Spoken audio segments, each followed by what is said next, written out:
I think some people get so fast on like hiring people for tech and doing all this, when in reality, like you're sending 20,000 texts a month, you're doing a handful of deals, and like you are managing everything yourself. It seems like pretty efficiently. I bought the course on the 16th of October, and the day after, so the 18th, I went ahead and started pulling data and everything. By the 19th, I had already ordered my first mailer. Right off the bat, it was 2 deals.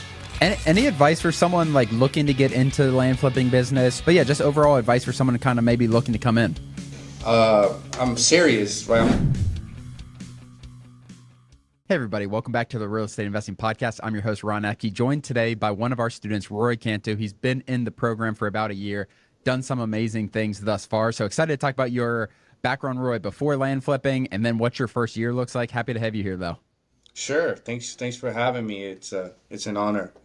Awesome. Well, I appreciate it. And I know it was last minute as far as when we scheduled this, but there's some people like I just need to have on and need to talk to. And you're someone who's grown so much. You've been a big influence in the community, I think, being active in the community, everything like that. But let's just first talk, Roy, about how you found land flipping. It was last October, you said, when you joined. Let's just talk about before that, what you were doing and how you found land flipping.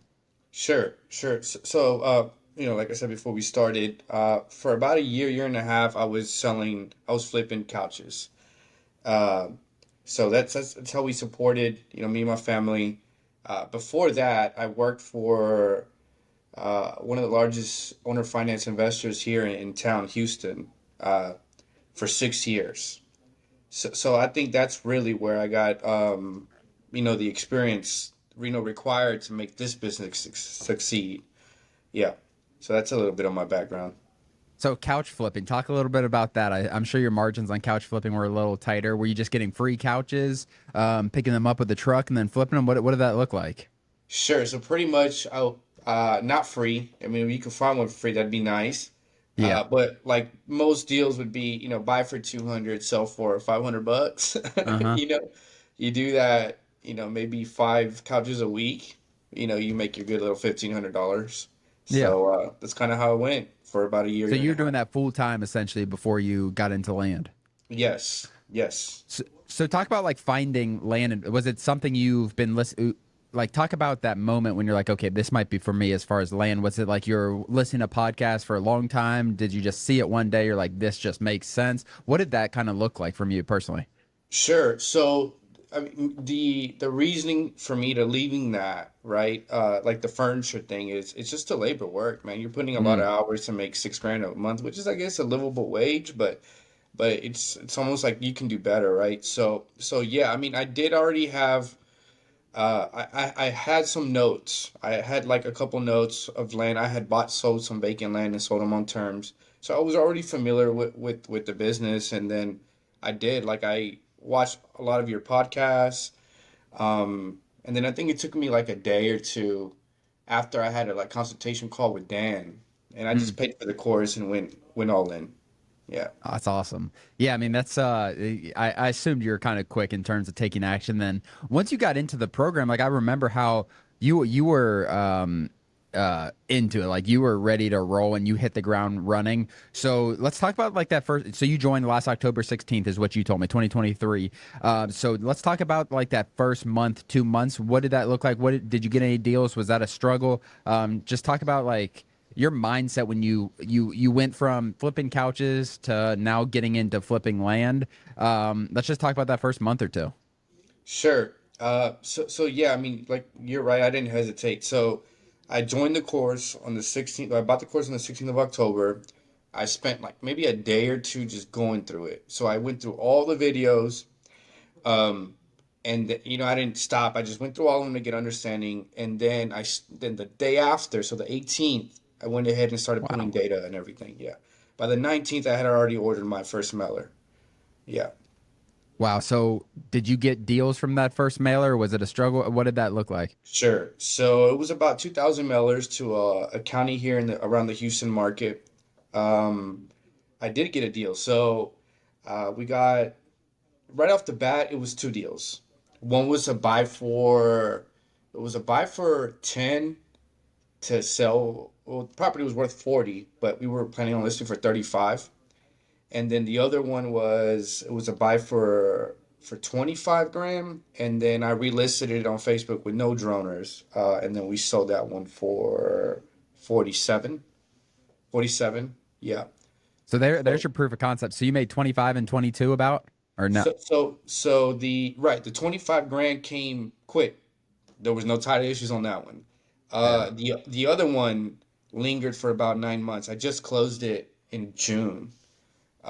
Yeah. So that deal and I made about 22 grand. That Mm. didn't come to about 8 9 months later, but it was still in the pipeline.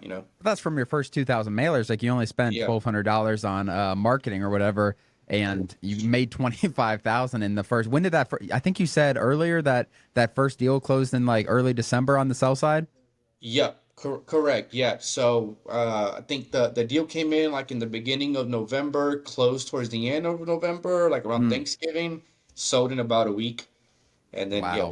we made about 25 on that. Give or Talk take. about that because that's not a little thing. You're going from flipping couches for $300 to making 25 grand on a land flip. Talk about that. Like, how did that feel when that check? I know that first check feels different. It could be $5,000, but you made 25 grand in your first deal. How did that feel? And like, just talk about that. Sure, I wasn't looking back. I refused to sell another couch. You saw the inventory I had at the time, I just gave it away. Like, Yeah. come get it, and it was nice, man. I mean, we had money to live on, me and my family, and then I had funds to hurry up and get the next mailer out, and from there it just kind of evolved until now. Yeah. So we talked about earlier, not on the off camera. We talked about just how you've evolved into heavy texting and like 100% texting. I don't even know honestly when you joined if we were teaching texting, and as you've seen, like our education has evolved throughout everything else with time. But when did you start texting full time, or when did you start that aspect of your business? Sure. It went full time towards the beginning of May, end of April. That's when I went 2024. 100% Texan. Yep. And that's 2024. when was that just because the expenses with mail? What was the reasoning behind that? Right. So yes, Mel was working, right? And Mel's great. But I would see what I'm paying for advertising with the mailers, and then I would see what I would pay for advertising with the texting, right? So I'm like, well, this is such a minimal cost on marketing, right? But I'm getting about the same amount of deals, maybe a little less, but I'm okay with Mhm. spending less on the marketing, and I just thought it was more efficient. So So overhead, you wanted your overhead to be a little lower. exactly, Yeah. exactly, yeah. So talk about because tech. How many texts are you sending per month right now? Now I'm sending 20,000. Okay, so you're up to 20,000. These are all cold texts. Sometimes you follow up. Is that correct or no? 50, 50, 50. Okay, got it. Yeah. So let's talk about your operations behind that. Sending 20,000 texts. Do you have a VA? Like, let's talk about your operations behind sending 20,000 texts per month. You said you're using Launch Control, correct? Yes. Yes, I am. But talk about like the operations behind it. Like, what does that look like for you to get a deal through texting? Sure. So, initially I started with 10,000 texts, right? That's like the basic plan in launch control. And I feel it's very manageable with just one person, right? Back then I didn't have a CRM. I was just using Excel at that sometimes, right? I was mostly just winging leads and it Hmm. worked. But then I upgraded to the 20,000 plan, and that's when I was like, yeah, this isn't gonna work. You can't wing these. I couldn't wing these leads without a CRM. So I felt my solution was to hire someone for that, and I did. I let them go recently, but now with the CRM that I'm using Pebble, by the way. Um, Nice. yeah, I feel like 20,000 texts is I can easily manage now. Yeah. So So. what's your goal when you send a text? So a cold text, can you give me a little bit of outline for everyone listening? Like what does Yeah. your cold text look like as a whole? Just bullet points of what that cold text looks like when you've never contacted them before. Yeah, so pretty much it goes something along these lines. So hey, look, I saw your beautiful vacant land in so and so county. I'm a serious purchaser. I've purchased several in the area. I'd like to make an offer now if you like. Let me know what you think. Some, a variation of that pretty much. Hmm. And then, some tell you to F off, some, will be like, hey, what's your offer? And Yep. you just working from there. So do you give offers over text after that? Yes. Okay. How much are you closing just over text without talking to someone on the phone, or do you always try to get them on the phone? It's so that's dependent on the client, I feel, on the seller. So, Yeah. ideally, and I've made money where I don't never get them on the phone. I've never spoken to them on the phone. Those are my favorite. But what I but what I find is no, they need a voice sometimes, right? Like most times they're not. So I feel the client, if the client has some hesitancy to like thinking this is a scam or something, then sure, Mhm. I'll just call them and sell myself, right? But if they don't, then I'll just roll with it, right? Wow. Yeah. That's really cool. And yeah, some people, I don't know. Tell me what you see from like your perspective. I think some people get so fast on like hiring people for tech and doing all this when in reality, like you're sending 20,000 texts a month, you're doing a handful of deals and like you are managing everything yourself. It seems like pretty efficiently. Do you think from what you see in the community, I think some people put the cart before the horse and like they try to hire out things before they actually know how to do things themselves. Correct. Yeah. I think you had a video on this too, and watching your podcast, you had you and Dan, I think it was you and Dan saying how people hire before they should, and that made me think about what I did, right? And I was like, wait, right? Can I really do it? Am I just being lazy here, right? Mm, So, but yeah, I mean, as long as you have tools, right? Certain sorry CRMs, you're efficient with your selling, right? Don't waste time with people who don't want to sell, right? And just make your mm. time efficient. You can I think manage it yourself for sure. Yeah. I agree too. Like it's I mean you're doing this full obviously you're full some people are in different situations where they're transitioning from 9 to 5 or doing something and you might have to outsource some but you need to learn stuff yourself and I think it's something that so many people miss. So you're sending 20,000 how many months have you sent 20,000 texts per So month? far, 3 months. Yeah, three Okay. months. And how many deals are you getting right now per month, you think? So I'm getting for every 4 to 5 thousand texts, I'm getting a contract, Very nice. right? And A what con percentage of those are turning into deals? Man, I haven't done the numbers on that. Yeah. Yeah. No, I But can't what say. like two, 3 deals a month probably at 20,000, you think? Right. Yeah. Okay. Two Okay. to four Nice. deals a month with that much volume. Yeah. And are you targeting? We don't have to talk about locations or anything. Are you targeting certain types of land, price points, acreages? Is there anything? Or are you just going pretty widespread when you choose areas as far as acreages, price points? Sure. So, when price point doesn't matter to me because funding is always available, right? But Hmm. like the sizes, like I'm okay with dealing with half-acre lots, right? I'm okay with that because I find that they sell. And then I go up all the way to about 50 acres. I just put a list for about 50 acres. So all in between there, I'm okay with Hmm. trying to acquire. Yeah. And how many texts does that come out to per day? Like, is that what is that 500, 600 texts a day right now? Well, I'm doing no, because launch control caps you at about 1,200 a day. So I just try to Okay, maximize the whole 1,200 and get it out the got it. way. Yeah. Okay. So what's next as far as that? As are you going to keep scaling up with text? Like, what do you think? Actually, let's go back and like talk. You're doing 2 to 4 deals a month. You've done. Let's talk first about the last 12 months because you've done quite a few deals for someone who's in their first 12 months of this business. How many deals have you done? About how much profit has that made for you over these first 12 months? Sure. So sold and closed, right? Sold and closed, 17 deals. Wow. Um, yeah. Prof average, and before I got on the podcast, I pulled the numbers. I was, let me make sure I get my numbers right. So these are real numbers, right? You're welcome to Yep. audit them if you want, but gross profit per deal is right at around 12 grand. Okay. 12 grand. So around Yeah. 200 grand you've made. Is that correct? Um, so in gross, Yeah. let's see. Roy's not BSing us. You hear him typing on the keyboard. He's getting the right Yeah, things for us. a little north of 200 grand exactly. Very Yeah. nice.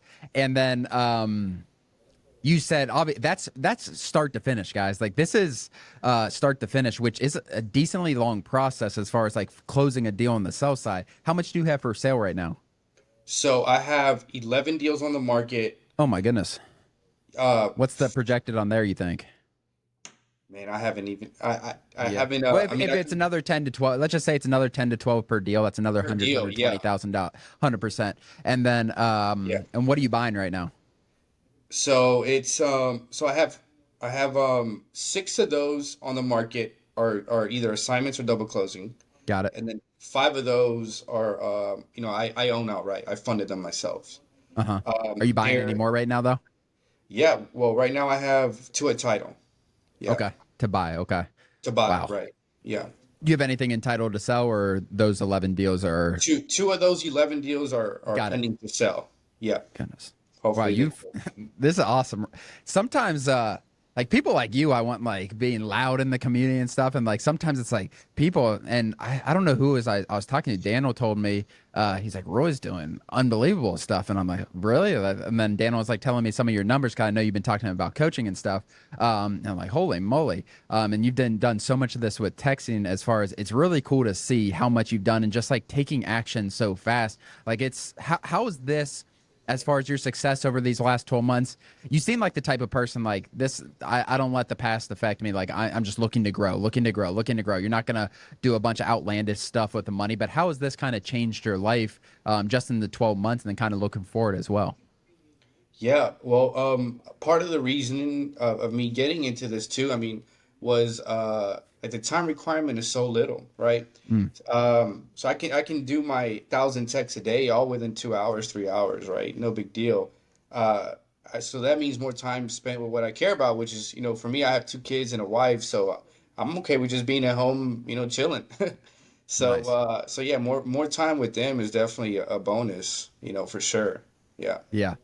Less financial burden, I'm sure too, and like as you can Yep. scale and everything like that, it's huge. Like it's sometimes good to reflect back and again, you don't seem like the type of person that been like that's where I was flipping couches 12 months ago, whatever it was. But as far as like looking back and like celebrate, like it's really I know you there's a you're far from the starting point. You're also far from like your end goal. I know what that. I know you are for sure. Let's talk about 2025. Like, what are your goals for 2025 in this business? Whether it's financially, whether it's to do something else outside of just financially. What are your goals 2025 for this business?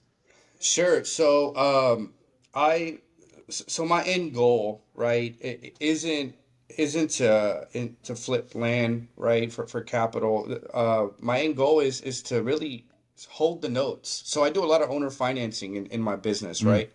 And I'm having to sell, obviously, because now we need the capital. But now capital is okay. I have a nice cushion.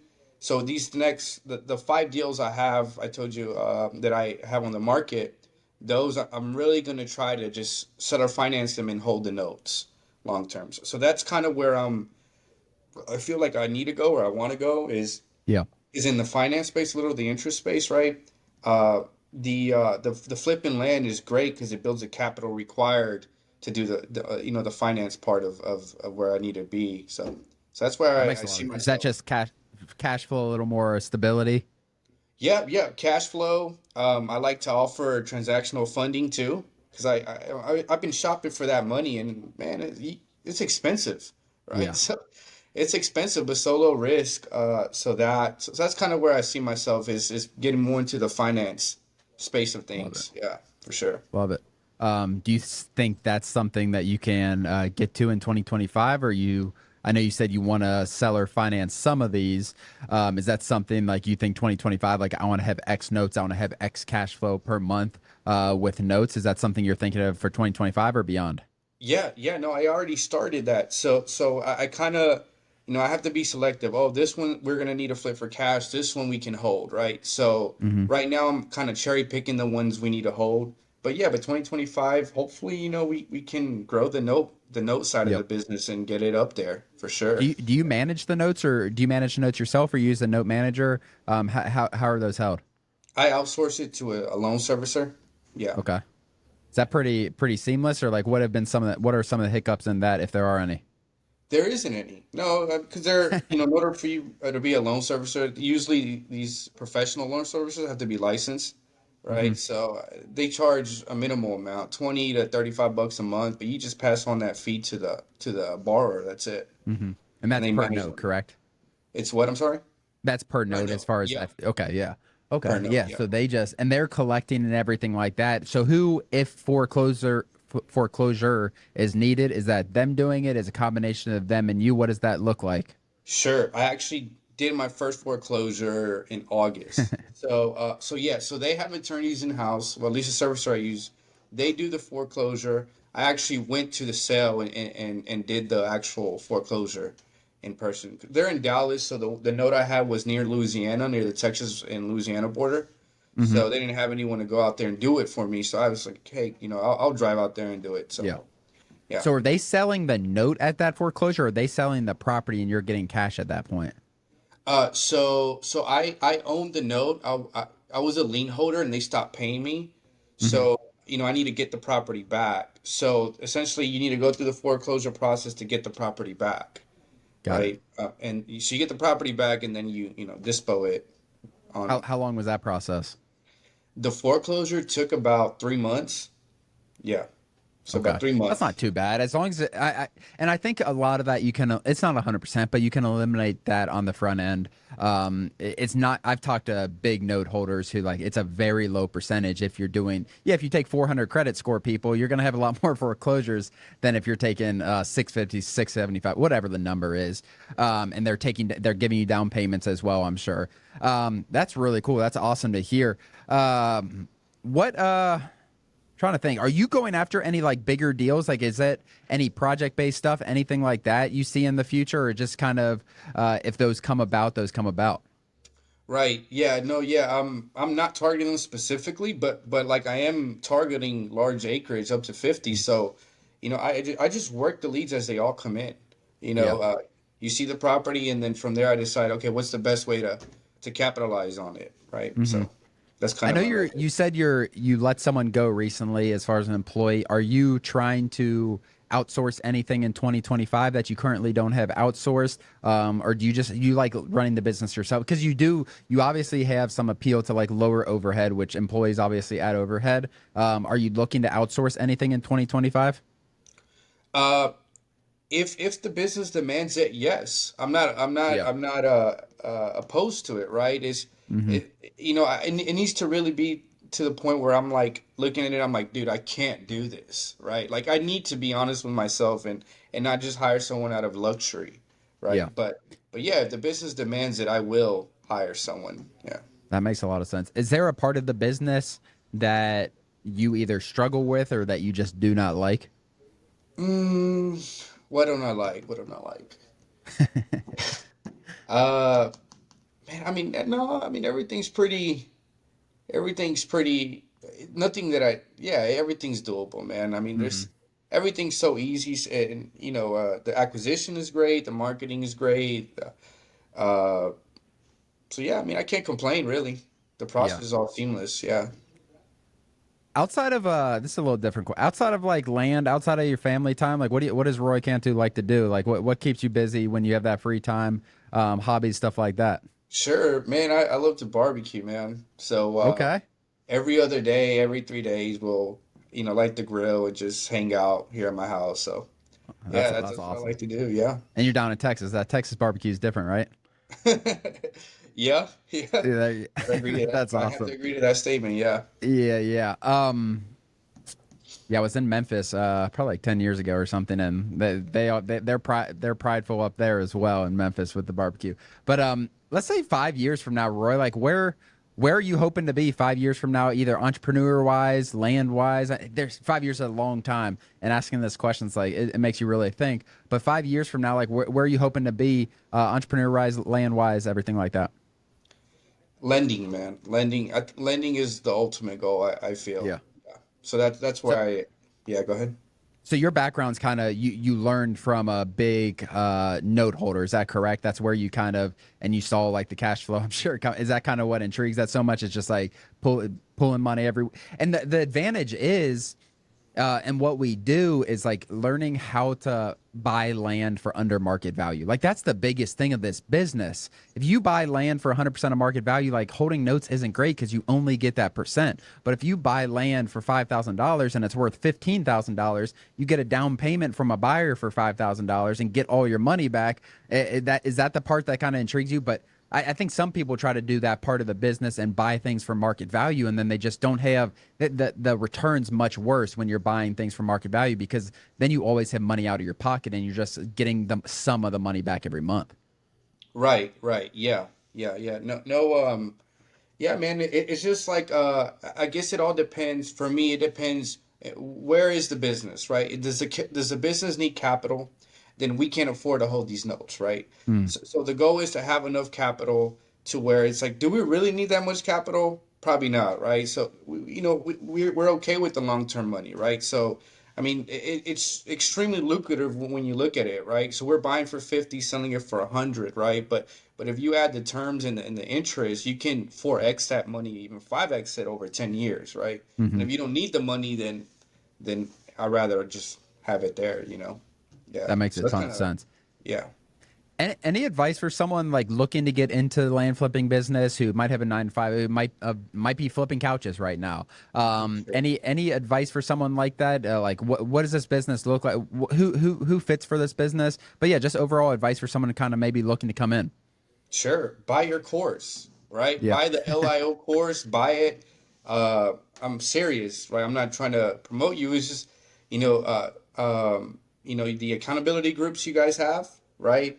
They're great. Like I learned, I got connected with hard money lenders who charge, the money's cheaper than an equity funder, right? So there's a lot of value, and for what you're paying, like I don't know how much I paid 1,400. I think it was more expensive back then. Your course was, right? Hmm. Um, but you're only paying pennies compared to the value you're going to get. So just do it, right? There's Uh, no excuse. There's no excuse. Just pay for it and devote the time. It will take some time, but yeah, some go people ahead. some people it takes such a long time to make like quote unquote little decisions. I was hearing someone talk the other day, and he was talking about getting out of your 9 to 5 job. He's like, some people's 9 to 5 jobs are they're like living hell, literally. And like if your fallback plan of quitting and trying to do something else is going back to your living hell, like you're sitting comfortable in your quote unquote living hell right now, and you want to find a way out. And some people are just so slow to kind of realize like worst case scenario, you go back and get a job. You know what I mean? Like you only get one life, and I respect how much action you've taken so fast, Roy. I really appreciate all your engagement in the community and what you've done and coming on here today. Other than that, guys, if you are watching on YouTube, hit the subscribe button below. If you're listening on Apple or Spotify, share this with a friend. Tag Roy if he's got social media. I don't know if Roy's got social media. Tag Roy. He's in Discord. He's very active in our community. Other than that, thank you so much. We'll see you next time. As always, thank you for joining. Please do us a huge favor and like and subscribe our YouTube channel and share this with a friend. It really means the world to Ron and I, but more importantly, it could help change the life of someone else.